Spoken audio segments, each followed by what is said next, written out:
The first part of today is going to be on elections. And so we have had here, I think, 2 or 3 times Professor Trish Stewart. Trish is a professor in the instructional leadership in the Doctor of Education program at Western Connecticut State University. She's going to talk to us today about reframing voting narratives, why politics is always personal. Please welcome back Trish Stewart. Right up close. Okay. So if you had the opportunity to hear me speak here before, I talked about rights and responsibilities. And today I want to speak to you about our responsibility to register to vote and how it's also a privilege that isn't afforded many people in many countries.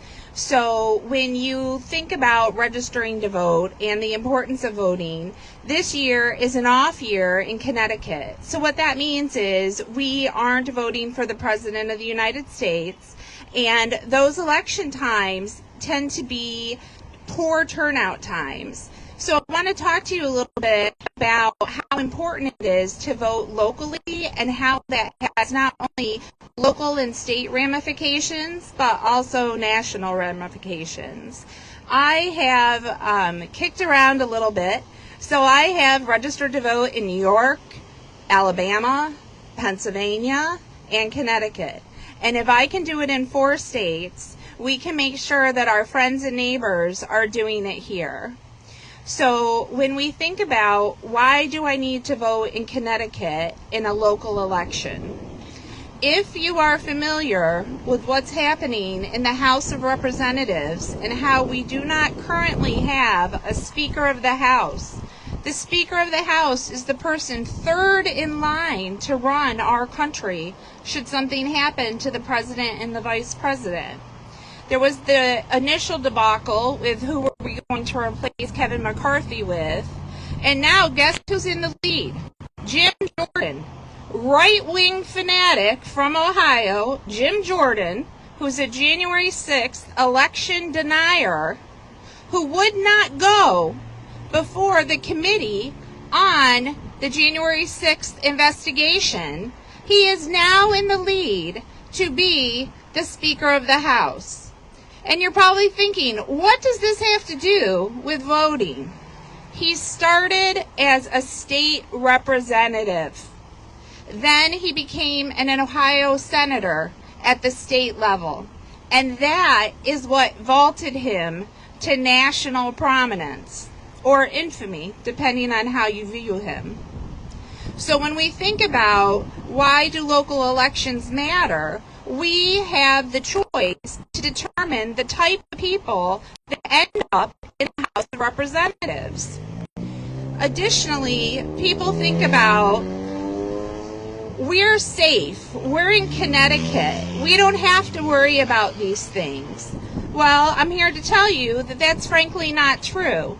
If you're familiar with Moms for Liberty is a well-funded Koch brother organization that pretends to be grassroots and is interested in banning books and prohibiting, in particular, books about LGBTQ plus people. Every child, every family deserves to see themselves represented in books in public schools. Moms for Liberty has a spoken agenda to make that not the case. In Brookfield, our neighbor to the west, and in Avon, they said talk very close.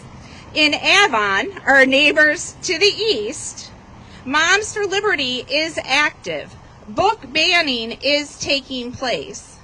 It's essential that we work to fight against that. How does this relate to voting?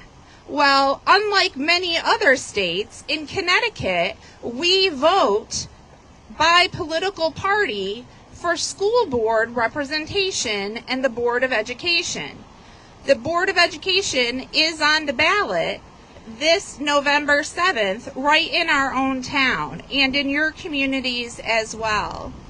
So it's really important that when we think about local issues, we think about how they feed and are also negatively fed by national issues.